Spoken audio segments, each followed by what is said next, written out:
And Donald Trump posts on social media after meeting with 8 hostage survivors. Something I'll read for you in just a second. But here's what happened in the Oval Office, number 49. Were you all taken on October 6th? Yes. So this was hell, huh? It was the worst thing that anybody can go through. One of the days they handcuffed one of the boys that was with us, and when he came, and he brought a cutter, and he cut his hand, and smiled. They used to eat in front of us while they starved us. It's a miracle. That you're living? Yes. I was kidnapped on 7 October. My wife and my 2 daughters been murdered. So Trump posts on Truth Social. Shalom, Hamas means hello and goodbye. You can choose.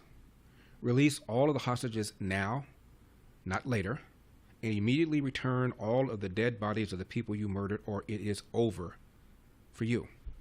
Only sick and twisted people keep bodies, and you are sick and twisted. I am sending Israel everything it needs to finish the job. Not a single Hamas member will be safe if you don't do as I say. I have just met with your former hostages, whose lives you have destroyed. This is your last warning.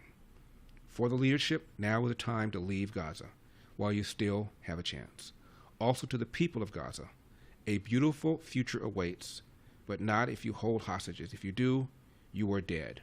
Make a smart decision. Release the hostages now, or there will be hell to pay later. Now, Trump said this before, that there would be hell to pay if the terror organization violated the deal that he and Bibi Netanyahu arranged, and of course they did violate it. Now, what Trump said was the strongest condemnation of a terror organization I think I've ever seen a president make. What kind of effect will it have? I'm not even sure President Trump realizes the depth of the absolute hatred and evil of this kind of ideology that has been going on now for centuries. Let me give you a few examples. In 2005, the Israelis pulled out of Gaza. They were accused, of course, of occupying Gaza, yada, blah, etc. They pull out.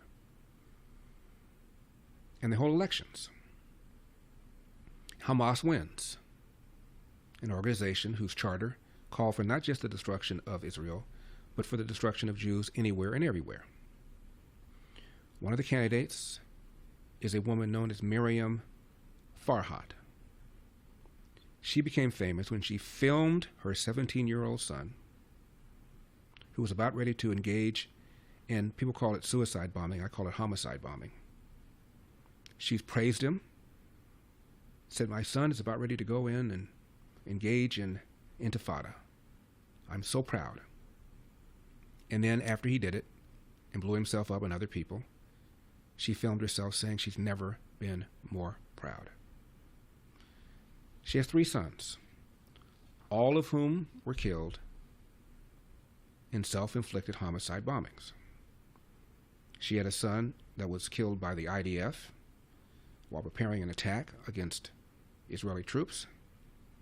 And her 3rd son was in a car with a bunch of rockets when the Israeli Air Force directly hit it with a missile, abruptly ending his career as a terrorist. So she had 3 sons who were killed in the effort to destroy Israel, destroy Jews. And what did she say? She said, I only wish I had more sons that I could commit to the cause. She was elected. Now, when you have children